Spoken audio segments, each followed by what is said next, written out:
Hey everybody, Josh the RV Nerd here at Haylett RV of Coldwater, Michigan with a virtually new, and in some literal respects better than new, 8,190-pound Wildwood 32BHDS.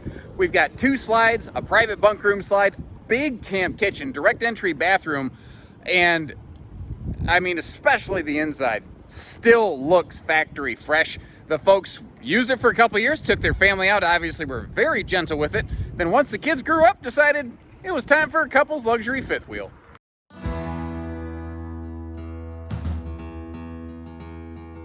If you are a regular viewer of our used RV videos here, then it will come as no surprise to you that when I see something, I say something. If I find a ding or a blemish, I like to point those out first. And if you're not, and you appreciate the transparency and the candor, hit that subscribe button and join us, if you are looking for something. I noticed two little bumps on the nose, and these are pretty much the only blemishes I can find anywhere on this. So naturally, I started wondering what is going on and why are those there? Well, speaking to the salesperson, they inquired to the previous owners, and basically, a couple times they just took a turn a little bit too tight, jackknifed it into a parking space a little too much, as you sometimes need to on these longer models, and that's it. That is literally the worst I can find on this one. You see they added slide awnings, they added a surge protection system, their hitching is included.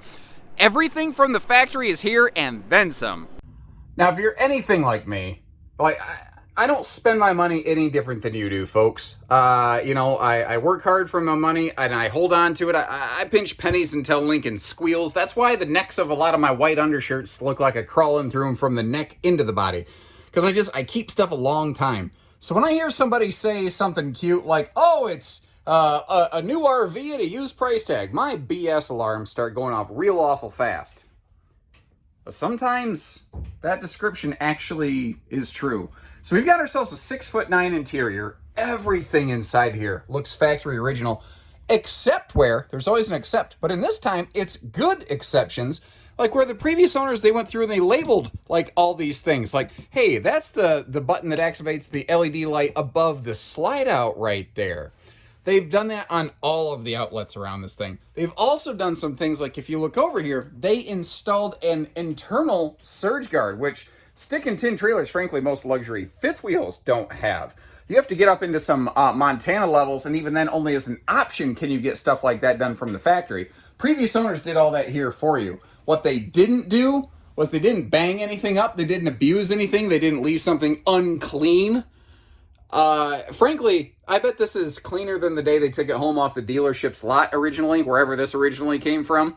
There's no sawdust laying around from the construction process. Everything in this looks tremendous. Giant U-dinette there can feed the whole family. Everybody can sit down, and we will get a look at all of the storage. But, I want to break this up separate from the kitchen, because I think that this is, closet, hallway. This is bunk room space. You've got this huge double door and four dresser drawer kind of storage space right across from the bathroom, kind of forming us a little bit of a hallway right here. And I took a chance, I cracked that open just to kind of show you just huge closet area. And down below, I don't care how many people you got sleep in that back room, there's enough drawers for everybody, which is kind of nice. That is a 6 cubic foot gas electric two-way fridge. This was made before Wildwood kind of broke the mold and became the first big mainstream manufacturer to standardize the use of that 12 volt DC compressor fridge that is really common today. I think I mentioned it, I think I did anyway, that this is a 6'9" ceiling height. That is 3 inches taller than the average bear, and where that's really nice is in the shower. Because when we step up here into the shower, this was not built with the optional skylight above my head right here. But even at my height, I'm about 6'2", 6'3" for reference. I'm wearing smaller shoes, so probably closer to 6'2" today than my big, thick sole boots. But I can still stand in here without my head banging the ceiling. Now, if you're 6.5 foot tall, you probably prefer something like a skylight. That's why I option on the brand new ones. But again, you're saving a mint compared to a brand new copy of this today. The other thing here is this bathroom does have a direct entry door. Let me back you up. That's where I was standing there in the shower space. This does deadbolt, by the way, for security and privacy sake. You don't got to worry about anything like that.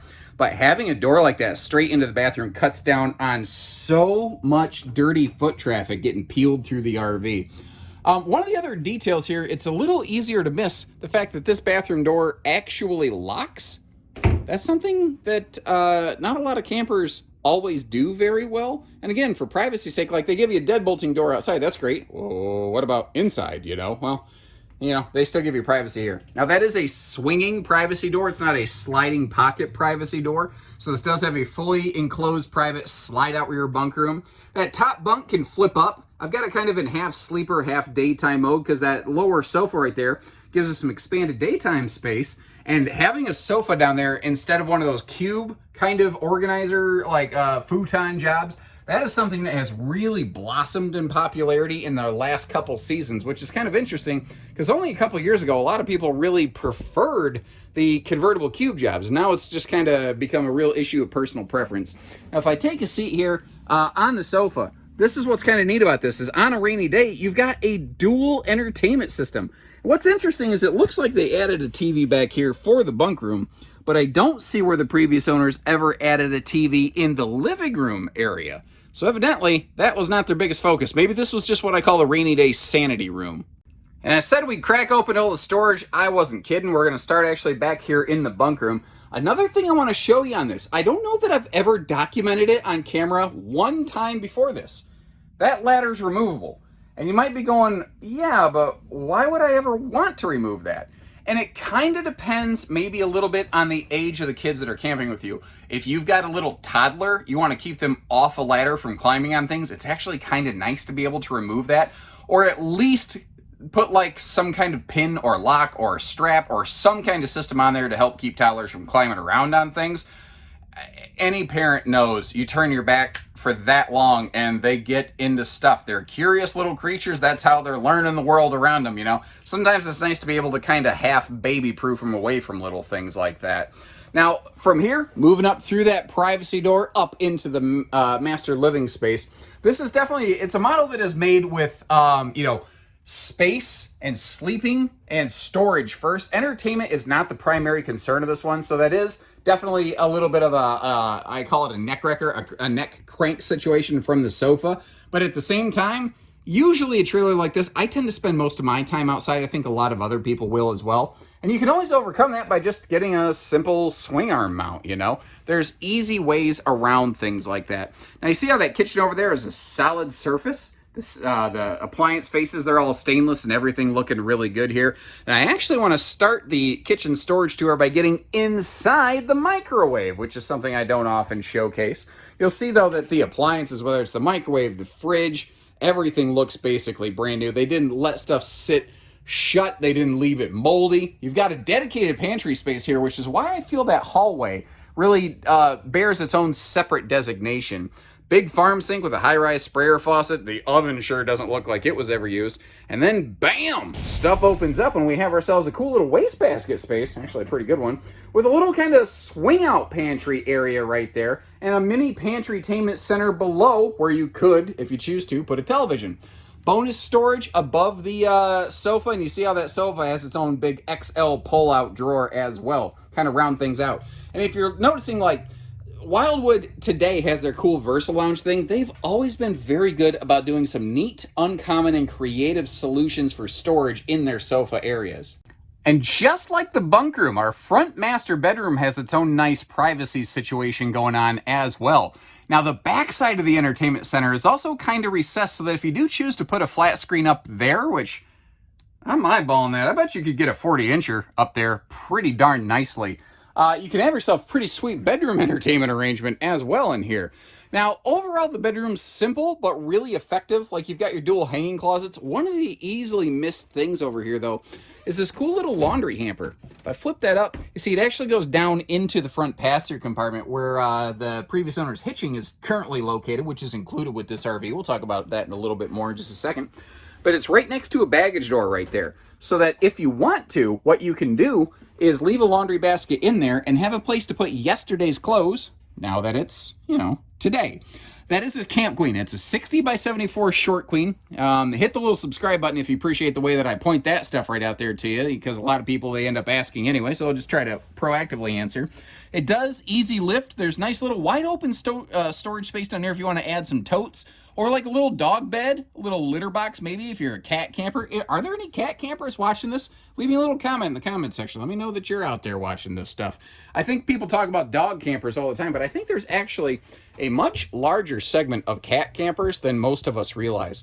Now, on the other thing is, on one side of the living room entertainment center, there's just this big flat panel. That's because off the back side here, if we open that up, you see there's a nice chunk of bonus storage here in the bedroom. And that is another thing that Wildwood's become very good at, even in today's world, is making sure that they give every room its own dedicated storage space. They've really started to threaten for the title of best-in-class storage, I think. And I mean, I can say all the nice stuff I want in the world, but the fact is, I think all you really need to know about this RV is looking right here. It was used so little, but thankfully maintained nicely. The folks didn't even take down the original Wildwood propaganda poster in the entertainment center. Like, who does that? But what about travel mode? Well, if you take a look here, with the slide closed like we're looking at it right now, the dinette really comes up close to that wall. And it's basically going to create a pinch point. So from the front entry door, we can access our master bedroom and basically get to all of our kitchen facilities here. Now, you really want to be careful, by the way. You don't want to put any more weight than you possibly have to in a slide when it's retracted. I don't talk about that enough, but that is just kind of, I think it kind of goes along with the realm of common sense, but we didn't all grow up with all of these, so sometimes common sense on a camper ain't so common, and I'd rather take a second to point something like that out. But remember, this RV also has that direct entry bathroom door, so what can we get to back there? And the short answer is, I don't know. I haven't tried. Let's find out. So we can get to the bathroom, obviously, and I did notice that this door is positioned, we can get ourselves through here. So if we sneak into this corner, I can barely close the door around me. Now here's the rub, bub. Remember, you got to slide out right behind this door. Thankfully, they give us a button right here to open that. Now, chances are, if you were going to open the bunk room slide, you would have just already opened the living room slide. But if for some reason you are just hell-bent on election on only opening that one, but not opening the living room, that button right there does allow you to do that very preferential, interesting thing. So picking up right where we left off previously, as I mentioned, they added those slide awnings there. That's not even a factory option from Wildwood. As a Wildwood dealer, I know my way around the camper pretty darn well.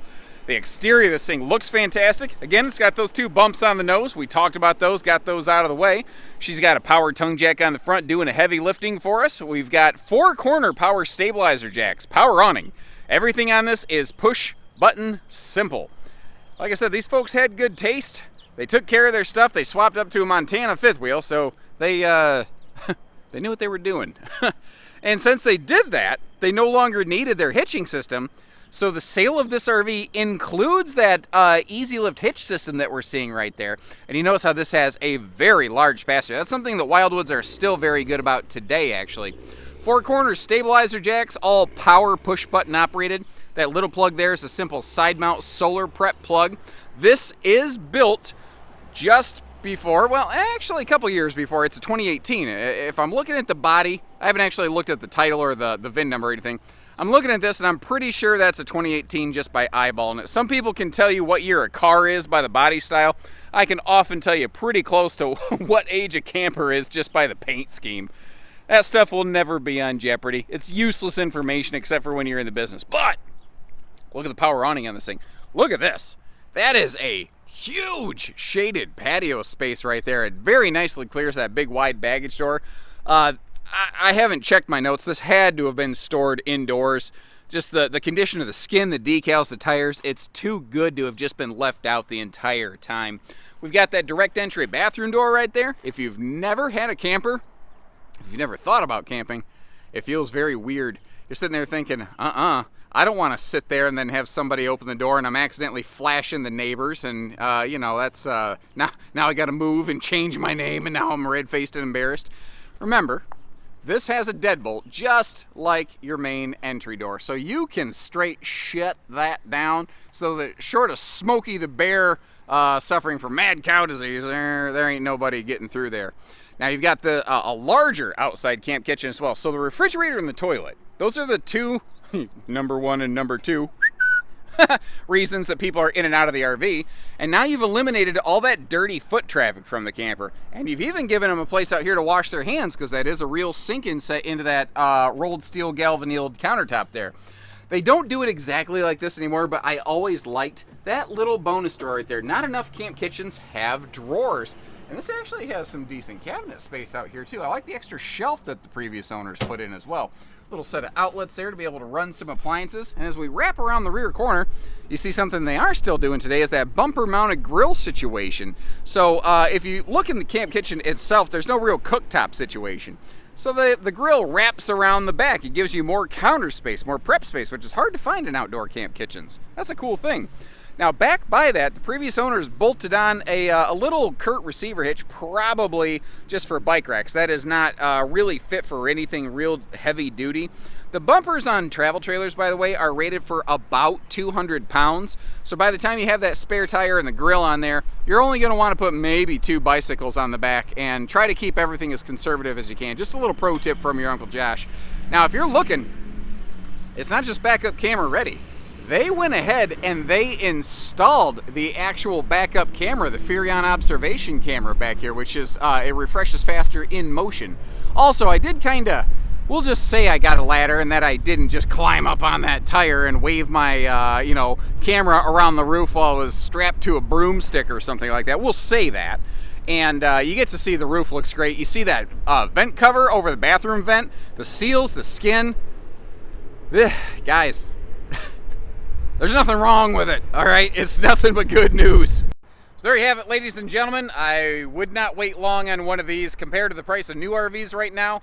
Getting something that's virtually new and in some ways enhanced, like that surge protector system, I'll be surprised if it lasts through the weekend. So when you're ready, we're ready. You need financing, you need hitching, all that good stuff, give us a call. We'll get you camping. So take care, stay safe, have fun, and happy camping, everyone. Okay.